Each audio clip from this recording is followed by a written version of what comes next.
সেটার নাম কি? ইসলাম। এজন্যই তো আমি মুসলমান হয়েছি, এজন্যই তো ইসলাম গ্রহণ করছি। বলে কেন?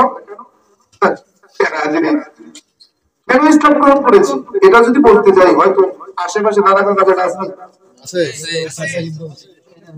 তাহলে বললাম না, এরা কষ্ট পাইব না, কষ্ট পাইতো না, আরে কষ্ট পেলে তাই বলার কথা তো বলতে হবে। কষ্ট দেওয়ার জন্য বলছি না, আপনাকে বুঝাবার জন্য বলছি। কষ্ট দেওয়ার নিয়তে আসিনি, কারণ আপনি আমার ভাই, আপনি আমার ভাই। হয়তো আপনি ভুলটা বুঝে ভুল পথে চলতেছেন, আপনাকে সঠিকটা জানা দরকার, সঠিক পথে চলা দরকার। কি ঠিক না?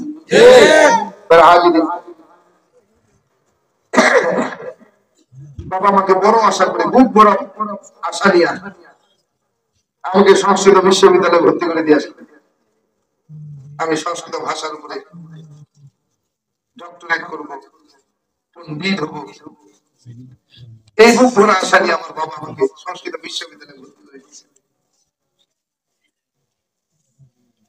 বিশ্ববিদ্যালয় থেকে ছুটিতে এসে বাবাকে বলতেছি, বাবা পৃথিবীর জমিনে কি সুন্দর একটা বিধান, কেমন আল্লাহ মনে করেন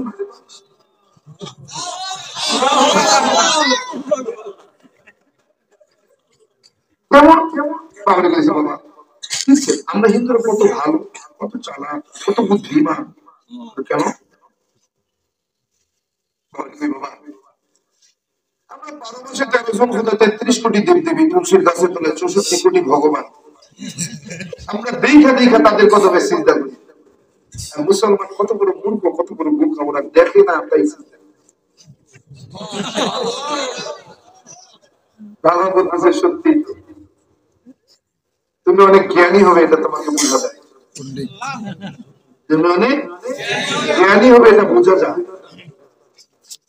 আমি বললাম, বাবা আপনি আমাকে আশীর্বাদ করেন যেন আমি অনেক বড় জ্ঞানী হতে পারি।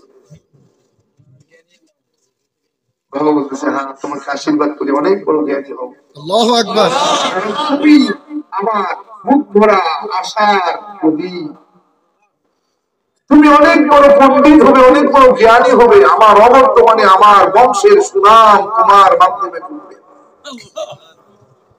বাবা সত্যি আমি আশীর্বাদ করি তোমাকে আমার স্রষ্টা এত বড় জ্ঞানী বানায়া দেন, যেন তোমার জ্ঞানের দ্বারা দুনিয়াতে অনেক মানুষ সঠিক পথে চলতে পারে। আমার বাবার আশীর্বাদ।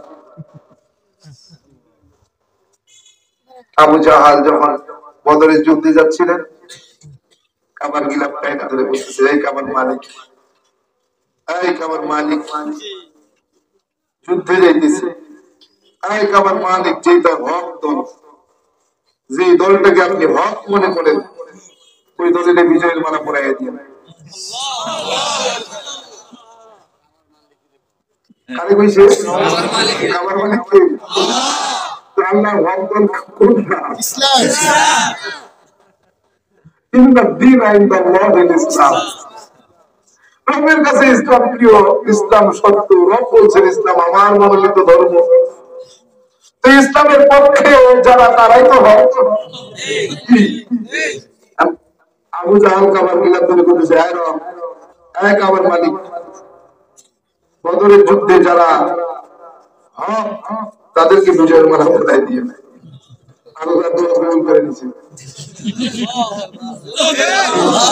আমার বাবা আমার জন্য আশীর্বাদ করতেছে, অনেক বড় জ্ঞানী হবে তুমি, এমন জ্ঞানী হবে দুনিয়ার মানুষ তোমাকে তোমার দ্বারা সঠিক সন্ধানের, সঠিক পথের সন্ধান পাবে।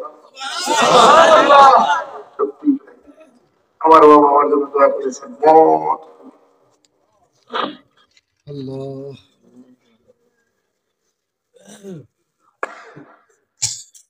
সংস্কৃত বিশ্ববিদ্যালয়ে ফিরে এসে আমার লেখাপড়ার কার্যক্রম চলতেছে। যেদিন আমি সংস্কৃত লেখাপড়া শেষ করলাম, ডিগ্রি নিলাম, ডিগ্রি নিয়ে আমার বাবার কাছে গেলাম। বাবা